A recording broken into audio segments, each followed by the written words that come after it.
Tamil industries থেকে একটা cinema আসছে। সিনেমার নাম হচ্ছে ভিরাধিরা সুরান পার্ট 2, বিক্রম সার্কি। সিনেমাটা আমি দেখলাম, ট্রেলার তো দেখেছিলাম, মাস্ত লেগেছিলো আমারে।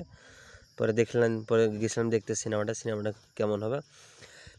আসলে ট্রেলারে দেখাচ্ছে বিরিয়ানি আর সিনেমাতে দেখাচ্ছে খিচুড়ি।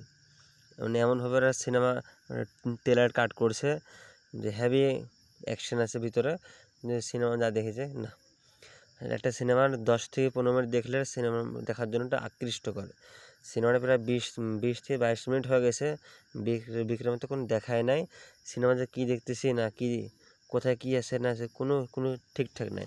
20 মিনিট পরে যখন বিক্রম স্যার আসে, সাথে ওর স্ত্রী মানে নায়িকা, তখন একটু ভালো লাগে। তা বাদে প্রায় 1.5 ঘন্টা পরে সে একটু টুকটাক মারামারি যে যেমন দেখাচ্ছে ট্রেলারে ঠিক নাই, যে একটা গাড়ি ঘোরানোর যে শটটা আছে সেই শটটা প্রায় শেষের দিকে দেখায়, তাছাড়া তেমন মারামারি নাই। তো যারা মারামারি যে ভাবছেন যে মারামারি হবে সিনেমা দেখবো, তাদের জন্য ভুল ধারণা। তবে হ্যাঁ, দেখেন, সিনেমাটা মোটামুটি ভালো। তো আমার তরফ থেকে সিনেমাটাকে 5-এর মধ্যে 3.5 স্টার। সিনেমাটা এমনি ভালো, ফ্যামিলি ফ্রেন্ডলি সিনেমা, দেখেন আপনারা।